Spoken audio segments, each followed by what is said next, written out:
We're now going to do the analysis of Rhapsody on a Windy Night. The context is in a separate video. So just about the title again, just in case you haven't watched the context video, but you should. There's an irony to the title because he's talking about a rhapsody, which is something that's quite enthusiastic and ecstatic, and there's not a lot of enthusiasm coming through with this. He's, out in the middle of the night when he should be in bed, and it's a little bit of a dreary image. But there's more on that in the context video, so go and watch it. So let's have a look at the poem itself so you can annotate it. Okay, so I'm just going to move myself there. I'll make myself a bit bigger. Okay. So we're looking at the first part of this poem. This is the first stanza on the screen that you're seeing. So we've got that symbolism of midnight. What do you associate with midnight? There's theories that more crime is committed after this time. That's probably why parents tend to set midnight as a bit of a curfew for people, and people like to be in and done with it because things sort of turn a bit dicey. There's more crime, there's more chance of having car accidents, things like that occur at midnight. And so it's also the witching hour. You've got that. You know, in a contemporary setting that this is not completely untrue. There is something that happens. Is it that people are tired? Is it that people are drinking excessively, and that's when it all kind of kicks in? Who knows? But all of those things. That's more a society and culture lesson. We have the street motif, which is coming through again from other poems. Then we've got held in a lunar synthesis, whispering lunar incantations. So we have this symbolism of the moon, and we were talking about the moon in the context as well, that there's this idea of it being magical, that, it can be healing. It controls the environment. It controls tides and whatnot, and even the breeding cycles of animals, which becomes important when he comes across the prostitute later, and then there's some misogynistic imagery that comes in.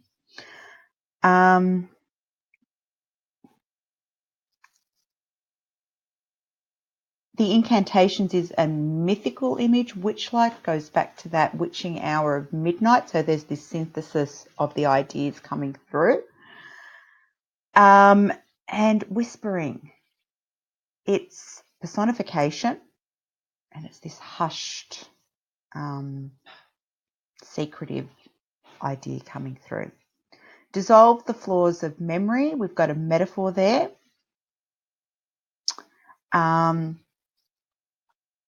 And we've got the first mention of memory, and that comes back a number of times. And not only is memory mentioned a number of times, but there's other symbols that come into play that refer to this idea as well. We also have the consonants of the S: dissolves, flaws, its, relations, divisions, precisions. Creates a rhythm. Maybe it's matching the footsteps, perhaps. At first, this all appears to be an uncontrolled jumble of oddly juxtaposed images in lines and stanzas of irregular length. So it does sort of seem a bit confusing. And then it just gets weirder when the lamppost starts to speak. Every street lamp that I pass, so we've got this first acknowledgement of first person, and this is all one sentence. So we've got enjambment, so we've got that just constant flow between the lines going as well, where there's no break, and it creates stream of consciousness almost. Well, not almost, it does. Beats like a fatalistic drum. You've got a simile, And then fatalistic, you've got this negative word, negative connotation coming through that's continued with and through the spaces of the dark. It's quite mysterious. We've got the dark. What you associate with dark is sort of evil, seedy. We're on a street that seems to be very, the underbelly perhaps of society. Midnight shakes the memory as a madman shakes a dead geranium. So you've got the alliteration of midnight, memory, madman. And if you add geranium into that, it becomes consonants, which highlights that image. So when it's at the front of the word, it's alliteration. If that sound is repeated, but you're going to talk about it being like madman, there's two, and then geranium, it's at the end, that's consonants, just a reminder. You've got a bit of a juxtaposition between a dead geranium. We really think of flowers more in a positive light, but he's brought it back to being negative. So it adds to that negativity that's going through. You could just go through and highlight the negative words in this. And you've got a juxtaposition between them. We don't really expect, if you're talking about flowers, that you'll be talking about dead ones.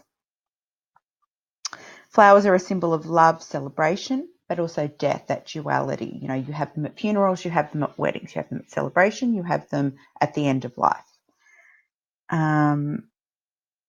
Geraniums also mean peace of mind, but that's dead. So that peace of mind is gone. We don't have that anymore. There's something going wrong with this modern world. We've got these abstract ideas about the nature of memory going across the first two stanzas as well. So go through and see if you can find any more techniques that are in there that are lurking that might be useful. I've got some other notes here. There are really obscure, complex, difficult ideas going on.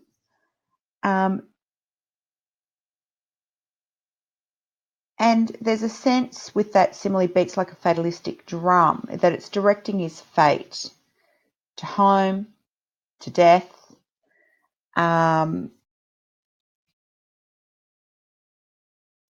So there's a series of dreamlike, fragmented, disturbing and distorted images going on here. So you just need to be aware of those.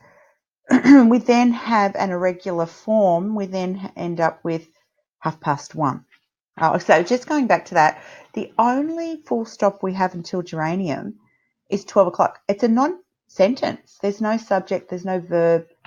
Let's go back to that one. Sorry. Yep.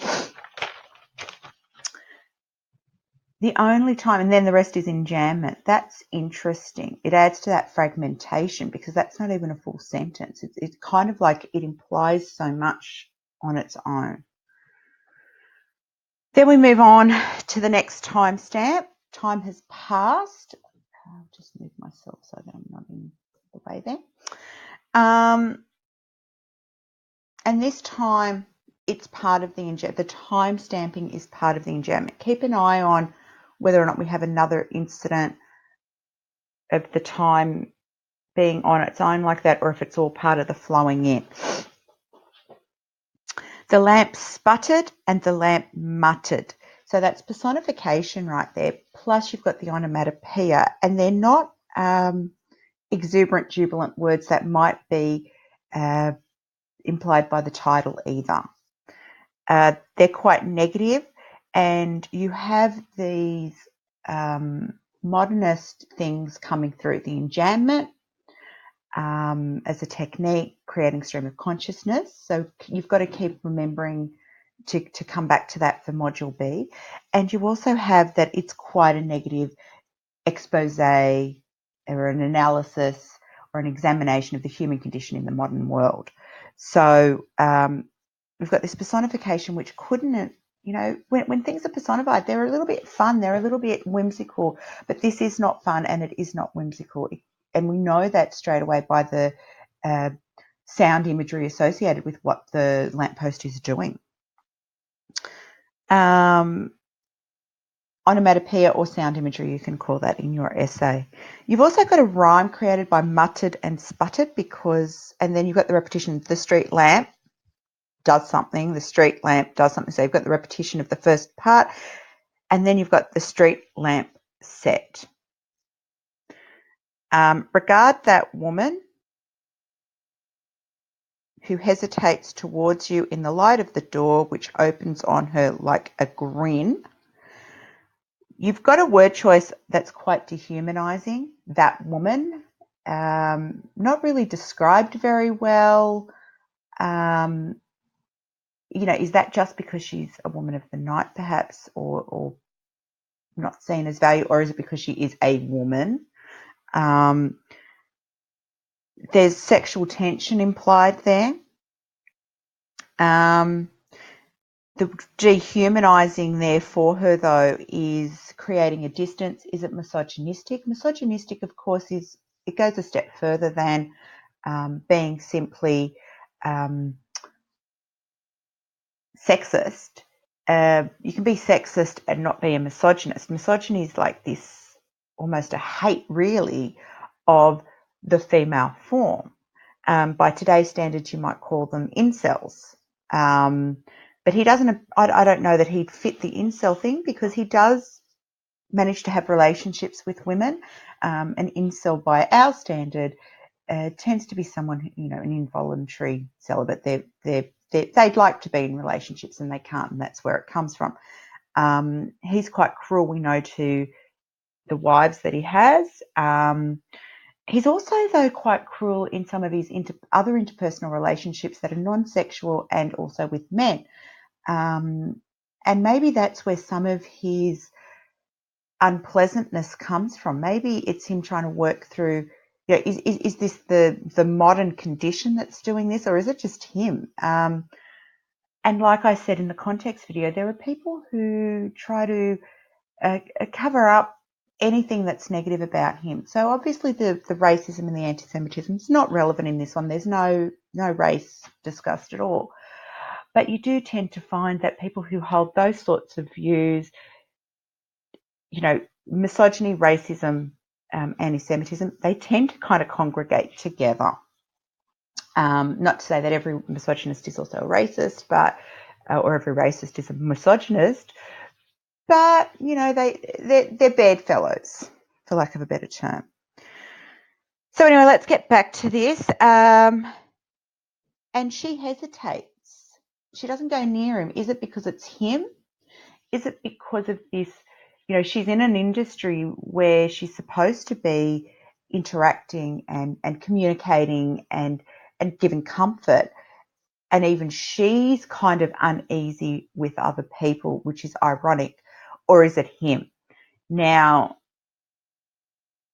it kind of then, if it is that he gets a sense that it's offensive against him as well, that she can't even be bothered with him, then maybe, that's an extension of the misogyny. He seems to be quite judgmental of her, and whether she's a prostitute or she's just a woman who's out and about looking for casual relations during the night, there's still a judgmentalness to it. Regard that woman who hesitates towards you in the light of the door, which opens on her like a grin. The grin, simile there, like a grin.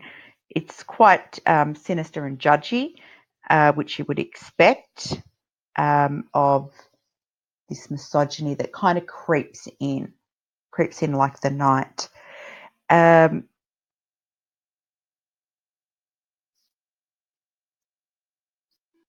So you could analyze it. It's kind of adding to his, like in Prufrock, where he's talking about those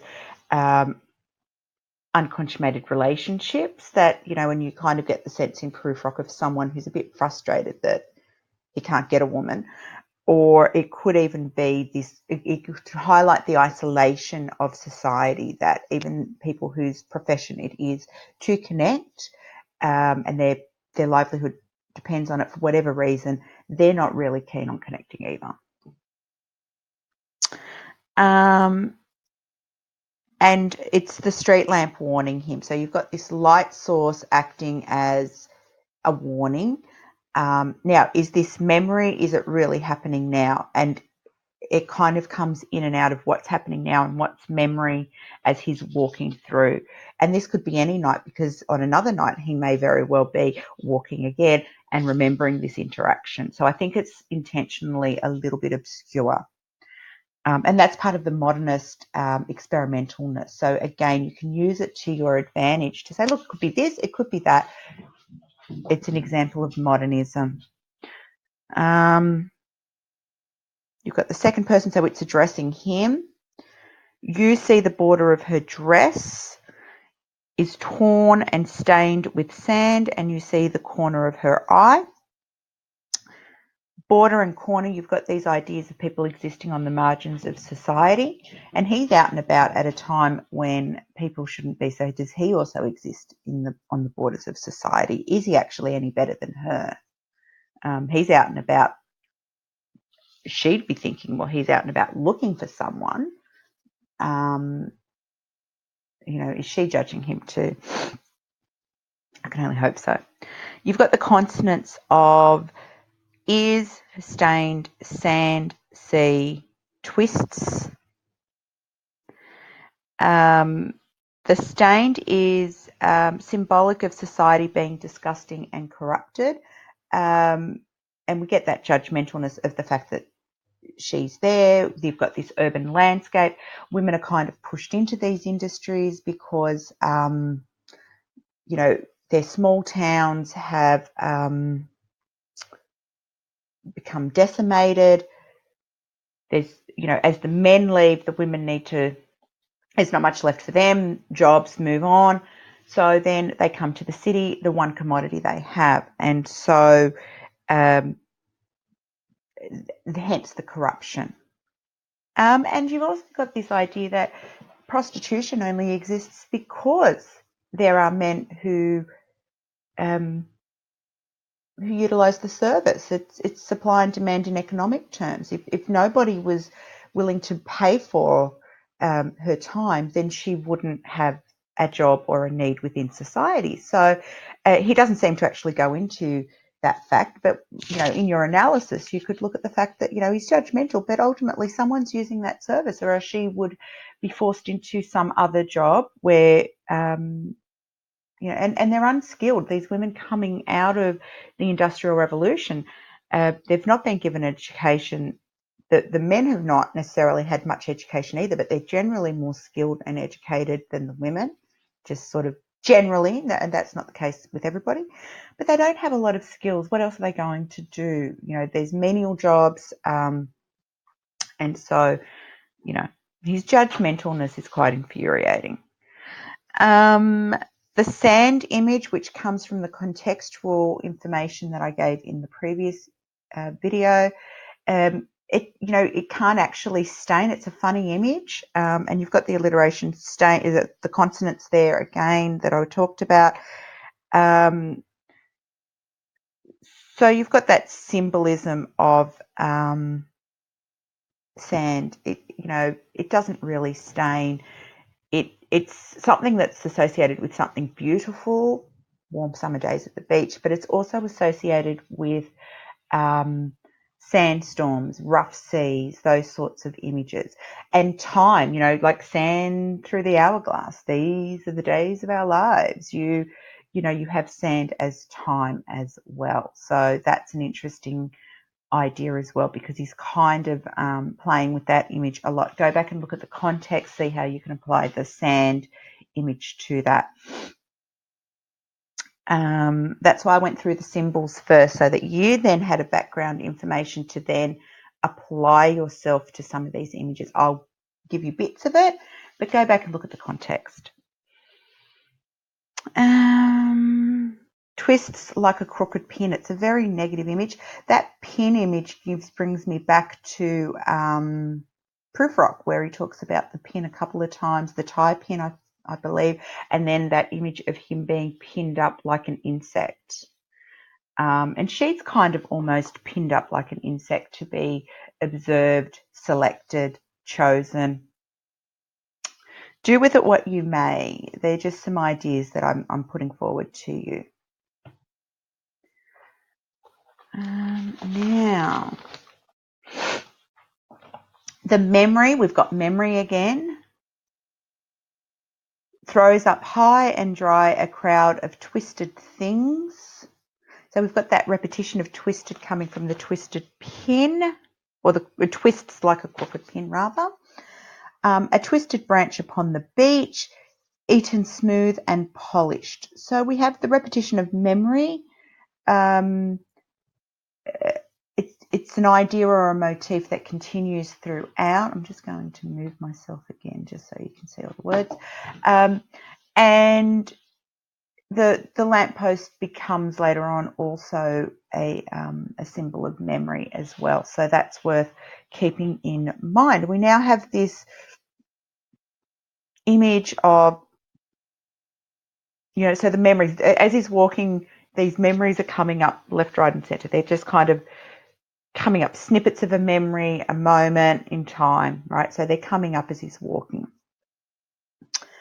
And that's a link back to Preludes, where he's laying in bed and he's having all these memories and he can't sleep. But instead of being in bed trying to sleep, he's actually walking the streets. Is he trying to deal with his insomnia in some way? A twisted branch upon the beach. So we've got that image of the beach that comes back later with the crab. Repetition of the twistedness. And the repetition of a crowd of twisted things, a twisted branch upon the beach. So they're just sort of images that are coming to his mind as if the world gave up the secret of its skeleton. We've got the consonants of as, secret, skeleton, stiff, quite negative images too, death image as well with the idea of the skeleton. So as though, the earth has thrown these up and they look like dead bodies, or it looks like the dead body of the earth coming through. And some of the images that I used in the context video really show what he would have been meaning. So go back and have a look at that. Stiff and white. Again, you've got a deathly image. Stiff like rigor mortis, and white, when one dies, they lose their colour, as do the branches and whatnot. They kind of become petrified. Now we go to a factory yard. It's got nothing to do with the beach. A broken spring in a factory yard, rust that clings to the form that the strength has left, hard and curled and ready to snap. So the broken spring,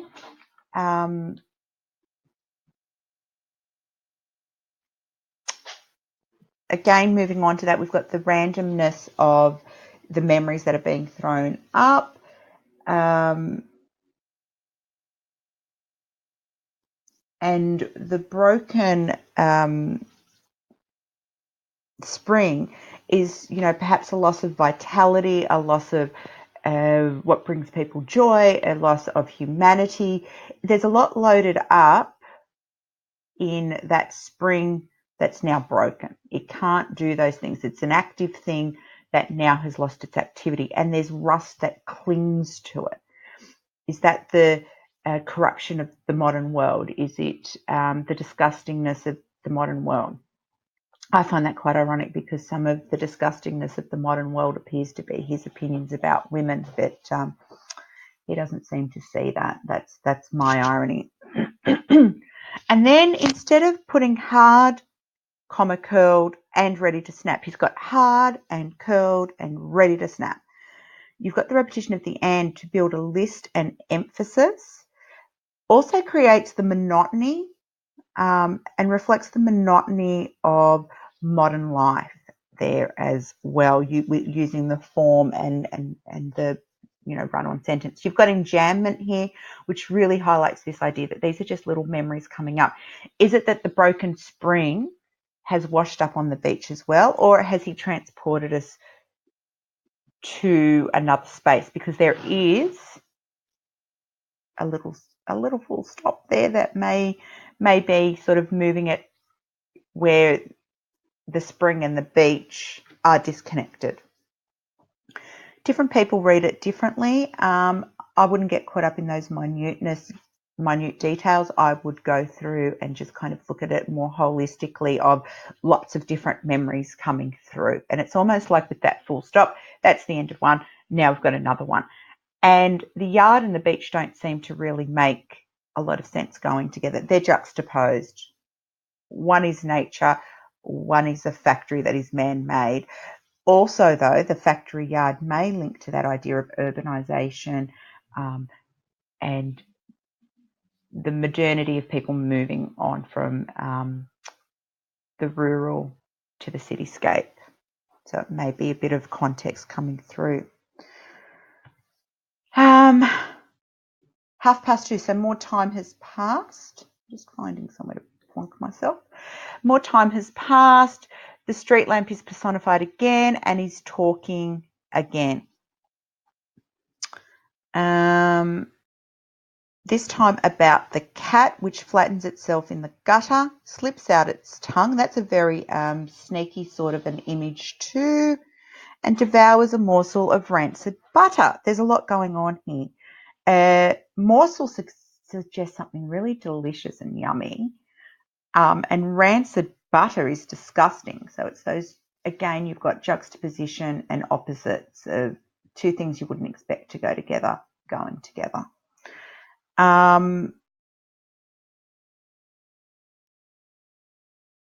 So the cat symbolism, curiosity, exploration of the unknown. The cat can also be associated with femininity.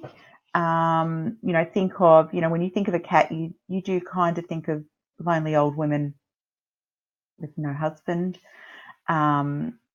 So, they are often seen as a more feminine thing. They're independent yet enjoy social connection. There's a spirit of adventure and courage. And in Christianity, I know he hasn't made his conversion yet, but maybe there's something to this. The cat evidently comforted the newborn baby Jesus, but the Christian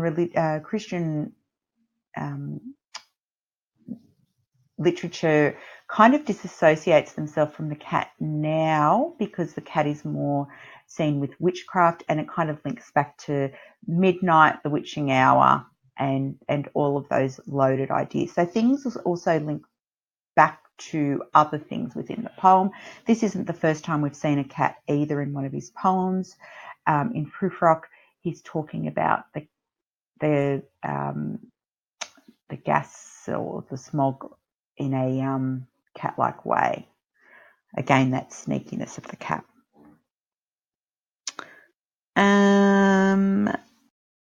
So cats also often hide in darkness. Like I said, they're also linked with femininity and women, and I wonder if that is linking back to the prostitute in some way. We do talk about people, if you're trying to say someone may have some loose morals according to yourself, you may say they've got the morals of an alley cat. So is there something to that? Is there some sexual imagery in there as well? You can go and try to unpack that and see if it would be relevant even to an essay that you're writing anyway. You've got to make sure that every idea you have comes back to being relevant to this idea of textual integrity and will fit with whatever the essay question is asking you to do. So the hand, we've got a full stop there. The hand of a child, automatic, slipped out and pocketed a toy that was running along the quay. But back at the beach or the seaside, I could see nothing behind that child's eye. Now, some people have suggested the child is him, he's remembering himself, others that it's a child that he's seen. Again, it probably doesn't really matter, just go with either and take it where you want to, because that's the whole nature of the modernist movement, was that you were left putting some of your own meaning and understanding onto things. And I've made an annotation here. Even the child cannot communicate, which is a sad indictment on society. That kind of is really relevant and universal. And let's go back to that universality, because that's also going to link you to the modernist movement, you can link that to now. People think that kids don't know how to play. Kids are losing the ability to play. They're actually finding that kids don't have the hand-eye coordination that they used to, because they're not being sent out to go and play in the dirt. They're not being put outside to play. We're sanitizing childhood. We're giving them devices instead to shut them up, to keep them inside. So little did he realize that what he might be pointing out there is going to be even more relevant to a 21st century audience. We may be critical of some of what we read in terms of his ideas of women, but some of the other ideas are really universal. And it's interesting that he didn't think that the misogyny would, one, be picked up, and two, may not last as a universality. Because he's not even being ironic, I don't think, in terms of showing it to make a social comment. I think it's him based on his context. But if you find evidence to the contrary, hit me up with it. I'm more than happy to have a little look at that. Happy to be proven wrong if you can back it up with some sources, some other critics, some quotes, but back it up or else I won't listen. So going back to that idea too, they've found that teens today, there's a decrease in teen pregnancy and teens doing certain, countercultural, naughty things. Great. That looks great on the surface. But what they're finding is that that all coincides with the smartphone and kids not interacting with each other as much. So we do have that brings that universality back too. There may be some positives to that, but are we going to see negatives where kids can't interact? Kids aren't having relationships even when they're older because they haven't built those skills up as a younger person to kind of navigate interpersonal relationships properly, be it platonic or romantic. That's a bit of a worry as well. So, that universality, if you were doing that as a as a creative text for Mod C, would probably be something really interesting to explore, and you could bring it to a contemporary setting. Otherwise, in an essay response, obviously, it's not going to be relevant. But remembering you could be prompted to use something from Mod B for Mod C. So I'm trying to cover both avenues for you here, because you'll be doing the analysis of the what-how effect and then linking it to Mod B. But you could also be asked to take an idea and reflect on that idea. Are you going to reinforce it? Or are you going to go the opposite? And what are the language choices you're going to make? Are you going to consciously make modernist things where you leave things up to interpretation? And then you've got to be able to reflect on that, because Mod C, you may be asked to create something, but you may also be asked to, as well as create it, reflect on it. So you've got to be really prepared to think about, well, why am I doing these things? And that makes your writing tighter. If you're thinking, I've got to justify why I'm doing it and explain that, it makes you clearer in your purpose when you're writing. So that's just a little Mod C extra. Let's keep going. I have seen in the street,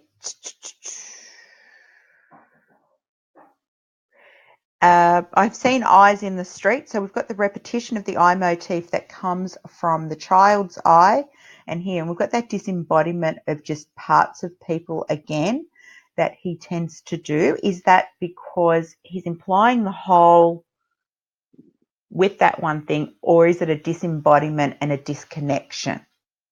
You could probably argue either. I know I'm giving you a lot of you could do this, you could argue that, but I think that's what the modernist movement entices you to do. That's the whole point of keeping things open and wanting the audience to put their own meaning onto it. And perhaps that's why there's not a lot of description of the person who's walking the street, so that you can put yourself into the position of being the one walking the street. But he's probably not expecting it to be a female walking the street as him, maybe maybe he's thinking more about a male audience reading it. I have seen eyes in the street. You also have the consonants of seen, eyes, street, and you've got the personification. I've seen eyes in the street. Is it the street itself has the eyes, or is he kind of describing people peering through? Trying to peer through lighted shutters. And a crab one afternoon in a pool, an old crab with barnacles on its back. So we talked about the crab, but the crab implies self-protection. And the modernist idea that he's possibly trying to convey here is that nobody else is going to watch out for you. It's every man, woman, child, crab for themselves. And so you need to protect yourself from other things, from other people, from evil influences, from people who, corrupting influences, from other people. It's very isolating, and it's a very isolated idea. You watch out for number one only. You lose a sense of community there, and maybe he's highlighting that loss of sense of community with that. The crab, element of water, moon, and carries themes of protection. So the moon again is implied, I suppose. So back to stanza 1 where he's talking about the lunar. And of course, they have sexual relations according to the moon in order to have to breed and the babies to be at the right gestational period to be taken off by the tides, which are also informed by the moon. So you also have this sexual image as well, and sexual tension perhaps being built up in this idea that, those things happen at night. And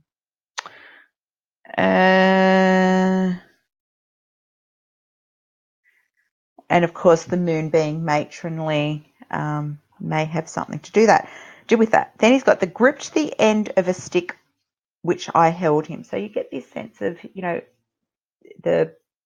the sticks in, the crab's claw, and is it him as a child with this memory? Is it him as an adult? I'm assuming it's a child.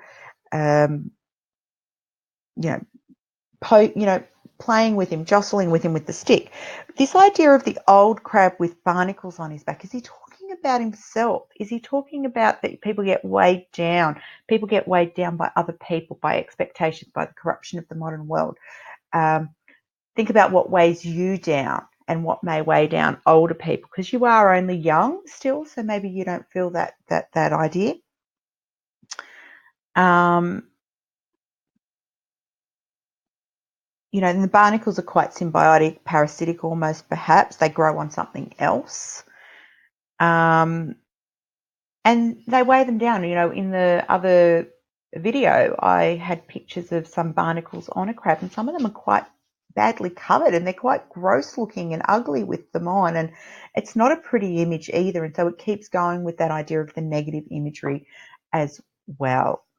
And there's this fighting image of, with the stick as well, and this idea that you've got to fight for what's yours and for your place in society, perhaps. Then we have a very short stanza. 3:30, the time has moved on again. The lamp sputtered, the lamp muttered in the dark. We've got repetition again, and it rhymes. And this time the rhyme is at the end of one sentence, and then it's in the middle of the next. So you've got this irregular rhyme, and then in the dark, this idea that, negative things happen in the dark, perhaps. So it's a very short one, and it sticks out there. So it really shows the passing of time and repetition as well. You've got sound imagery again. Then we have, I'm just going to plonk myself down there. The lamp hummed. So there's personification and sound imagery again. And within that line, we've got a number of verbs, so doing words. Hummed, winks, smiles, smooths, twists,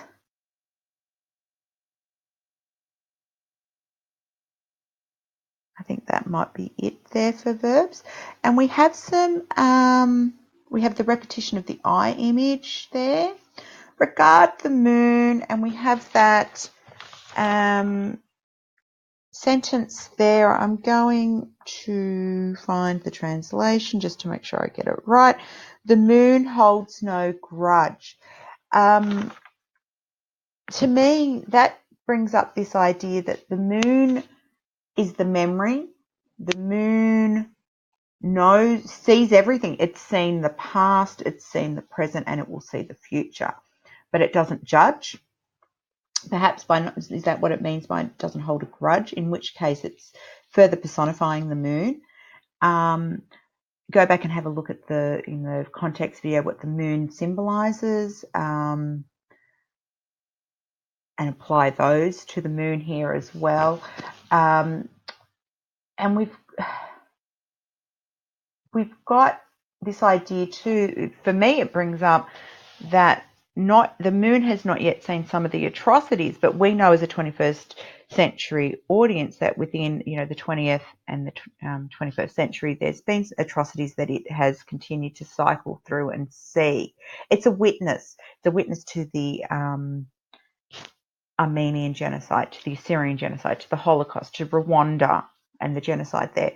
And it kind of is quite fatalistic to read it as a 21st century audience, because not only has it seen World War I, which is to come still for him. He's written this in 1911. He doesn't even know at this point what the moon's going to witness.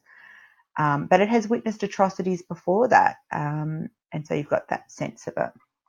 And can't intervene, but also holds no grudge. It just keeps coming up every day and cycles through. The phases of the moon are also associated with phases of human life. So it does not hold a grudge against the world, and also doesn't hold a grudge against you. It's seen what you've done as you've gone through, and as you are leading to death. So she winks a feeble eye. She smiles into corners. Very, again, you've got people on the edges of society. She smooths the hair of the grass. So you've got the feminine being repeated. You've got the consonants. She winks. She smiles. Corners. She smooths grass. And then it's funny, there's all this enjambment earlier on, and then we've got these sentences. They're very short, snappy. They don't flow into the other. And then the moon has lost her memory. Again, it continues the consonants. She can't hold a grudge either if she doesn't sort of maintain that memory, I suppose. A washed out smallpox cracks her face. So again, smallpox is a disease. It's symbolic of disease, implies decay, disgusting, etc. Something not quite right. We normally think of the moon as something beautiful and something that, it's mysterious. It can bring comfort. It brings the night, which brings, sometimes fear and death and whatnot. But, it's also a romantic image. You go out and if you go for a midnight stroll, it's a romantic thing to do with your beloved. And he's now bringing it back to something disgusting like smallpox. And so he has these images that just kind of crack the facade of life and what we might be seeing. So we've got the personification going through of the moon. The smallpox is also contextual because it was a disease of the time, but it's been eradicated now because there were big immunisation programs in the 50s before people migrated around the world. They'd have to get their smallpox injection.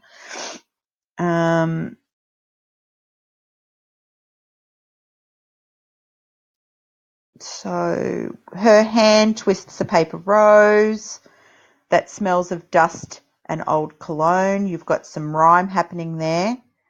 and you've got, again, the consonants of the S's going through, and you have her hand, alliteration. So we're now giving some body parts to the moon that the moon doesn't actually have as part of that personification.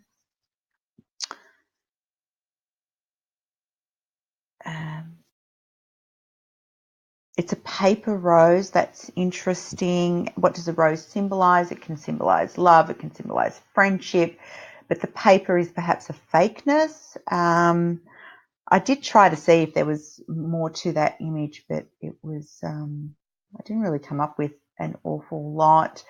But again, you've got that twisting, and something that could be beautiful being associated with twists and not being beautiful is kind of there, and something that's real, but this is a fake version of it.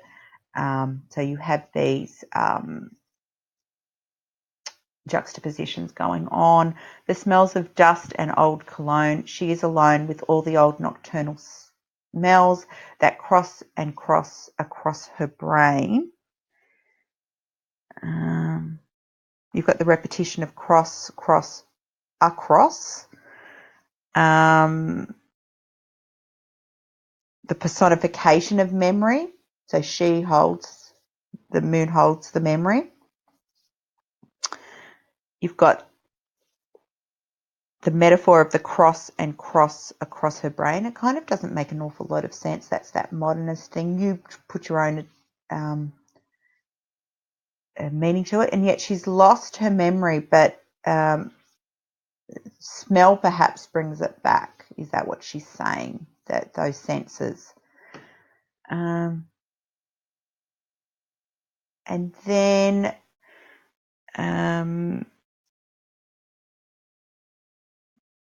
the reminiscence comes out. So reminiscence is another word for memory and remembering, of sunless, dry geraniums and dust in crevices, smells of chestnuts in the street, and female smells in shuttered rooms, and cigarettes in corridors, and cocktail smells in bars. And we've got the enjambment again here. It's also a very long stanza with lots going on. We've got the moon, and then we come to the reminiscences. These are things perhaps that the moon has seen. Chestnuts can mean chastity and fertility, which are duality. I'm going to focus on them for this now because we're going to come down and look at that, but go back and look at what else it could symbolize from the previous video. And just to remind you, because those of you who are also studying for Text and Human Experience 1984, the Chestnut Tree Cafe in 1984 is an interesting intertextual thing just to think about. It doesn't mean anything for the poem. Don't mention it in an essay here, please don't. But just this idea of the chestnut tree in literature that keeps coming back. Of course, the idea of chastity and fertility, they're kind of two different things, aren't they? Because one is about not having sex, the other is about procreating. And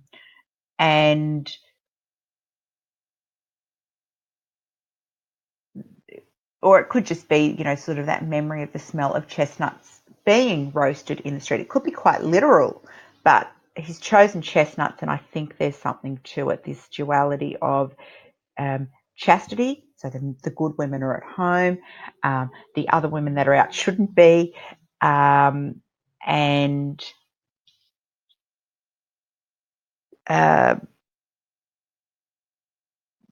the other meanings of the chestnut, like provision, abundance, longevity, invigoration. I don't know that I can find where that is, but you may be able to draw on those to create an idea. Now we have the S sound coming through as consonants. Reminiscence, comes, sunless, geraniums, dust, crevices, smells, chestnuts, streets, female smells, shuttered rooms, cigarettes, corridors, smells in bars. Now, You also have the consonants of the C's as well as the S's. Now, the female smells in shuttered rooms, like I said in the context video, that could be, that overwhelming smells of perfumes and other products that women will tend to use, and that they can become quite musty and stifling. But he could also be making a misogynistic comment about just those natural pheromones that women do give off, and doing it in that misogynistic, hateful way. That, they're just sort of normal smells. Everyone has smells about them, male, female. Sometimes they're unique to the gender. But the fact he's chosen female smells, I think, is linking back to his fraught relationship with women, and his misogynistic tendencies. So he's not talking, I love the smell of her perfume. I love, the smell of her freshly washed hair or anything like that.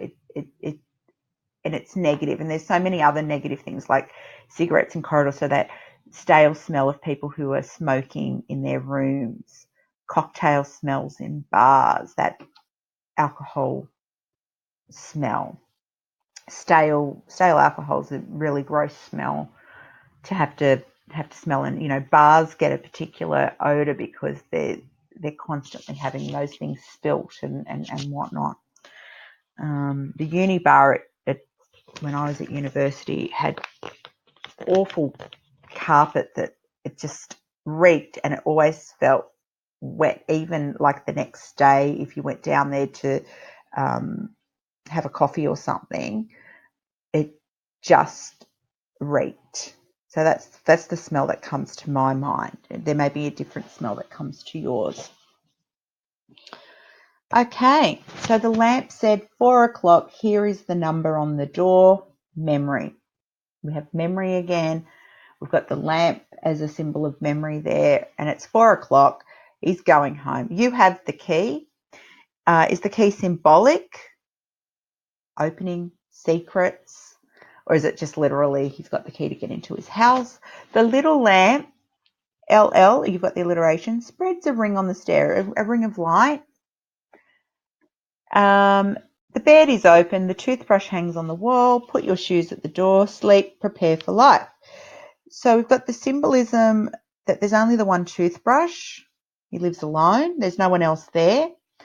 Very organised. Everything's like quite meticulous in his little room. Kind of contrasts the chaos of outside and the disease and disgustingness.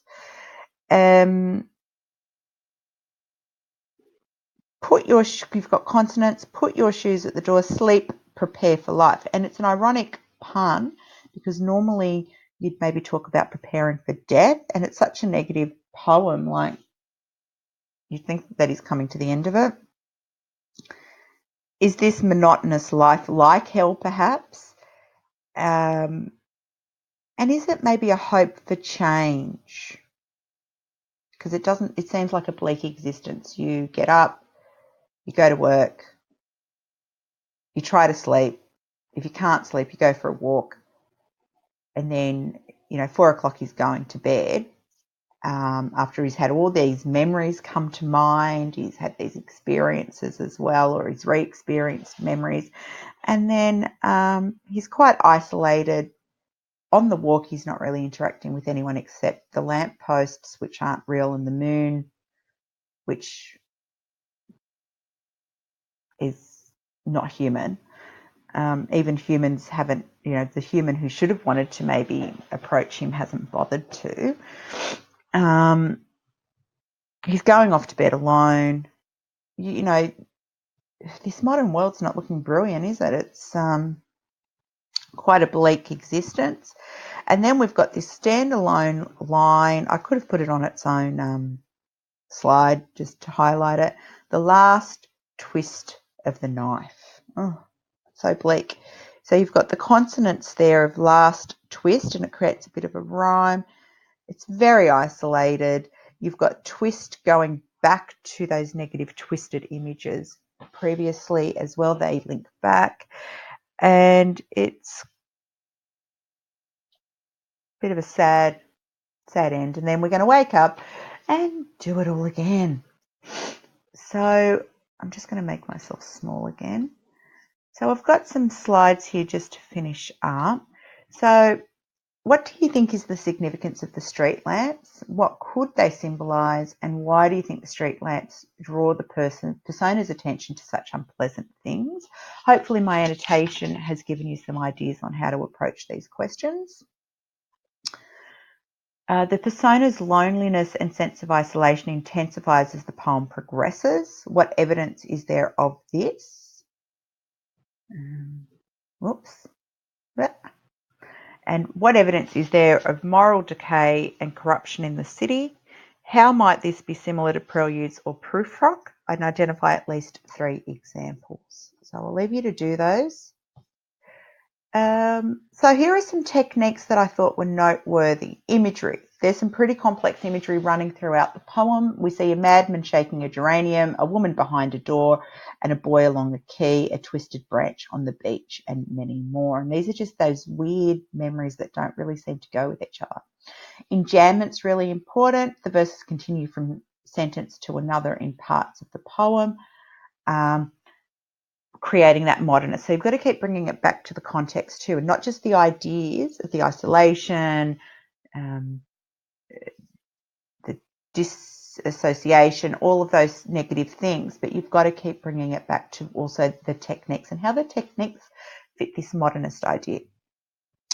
Alliteration, barnacles on his back, cigarettes in corridors, that's important. Onomatopoeia is really important because it also adds to the personification that we see. And personification and symbolism are really strong techniques here as well. I'm not going to read through all of that because it's really repetitive of what I did in the first video and what we've been doing. But I'll leave it up so that you can have a read of that. Or you can pause the video. Duh. And we're done. So that is Rhapsody on a Windy Night. It's a long one with some interesting ideas.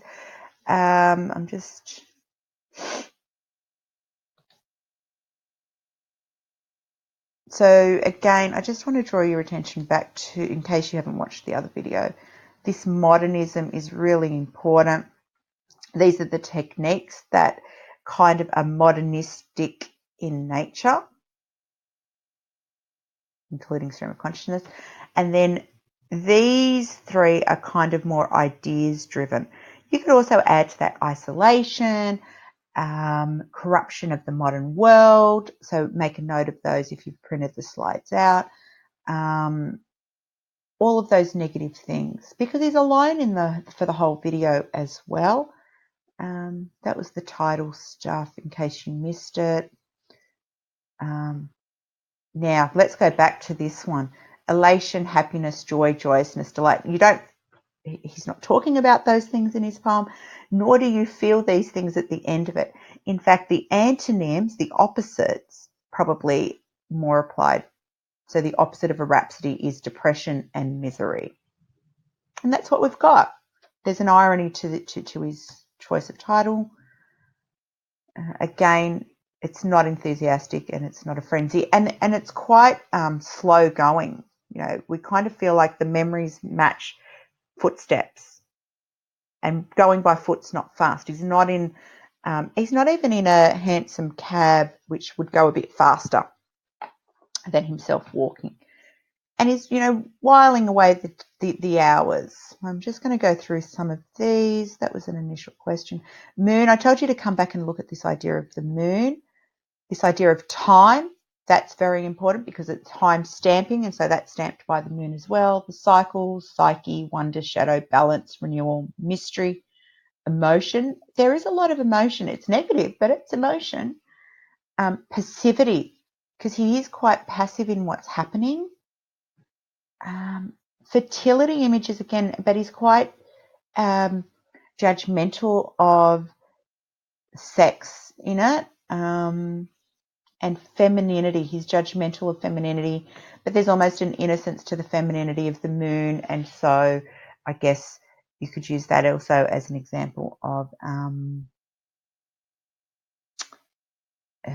misogyny. I know it seems I'm a bit obsessed with it.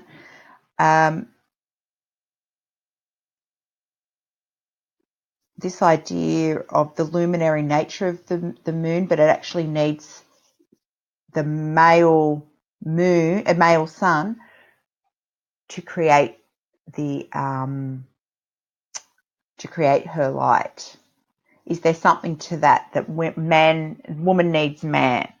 Even the moon, a very strong female symbol, needs the sun. And of course, there's that idea that it's associated with water, and then we are taken to the beach and the influence over the tides, which links to the sea creature and the crab. So it all does come together. Although the crab and the moon and the water, it all seems disjointed, the moon brings it all back together because there are connections. They're not as random as they appear to be. That's textual integrity. That's what you've got to talk about. And the other one I really wanted you, and I did refer to it in the video, provides an analogy of the stages of human development. The new moon is infancy, also links to the crab because it's the new moon takes the baby crabs out. The crescent is youth and adolescence. The full moon is maturity and pregnancy. Again, you've got fertility, sex, misogyny coming up there because he's judgmental of women and women's sexuality. And the waning moon represents the decline of life and sleep. And so I guess in some ways, whilst, I'm still imagining a full moon, it's going down around 4 o'clock. It will start to go down, and the sun will come up and the day will begin again. The symbolism of flowers, I discussed that. I'm just going to put these through so that if you didn't watch the other video, the geraniums are really interesting as a choice of a flower that he refers to, and the duality that it can have, that it could mean elegance, but it can also mean stupidity, and that it can bring peace. And this is not, it's almost ironic because this poem does not bring peace. The night does not bring peace. The moon, the memories don't bring peace. Some memories we have can bring you peace. Other memories are quite dark and they kind of come out of the recesses of our mind. They can be quite traumatic memories. They can be spurred on by smell. And again, it can be melancholy. I think that's what he's drawing on there, definitely. The irony of true friendship is he's by himself and he doesn't seem to have connections with anybody. The sand on her dress is important. It refers to the transient impermanence of being. And it can also bring up dream imagery. So I think with the sand on her skirt, although he brings up the beach image because he takes us to the beach a couple of times, but the beach is a recurring motif in his work as well. He takes us there more than once in more than one poem. And it's this idea it can bring comfort, but it's also quite a negative image as well. And it's also quite obscure that you talk about sand on her skirt. Okay, the symbolism of cats, and they're also obviously associated with femininity. The crab.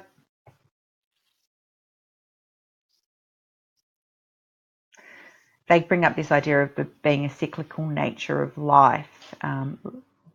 We're born, we live, we die, we wake up, we go to work, we struggle to sleep, we get some sleep, only to have to wake up very quickly soon after and do it all again. And and the barnacles that weigh people down. That's the little slide I was telling you about where, you know, one of them's quite covered and really weighed down by it. The chestnut image.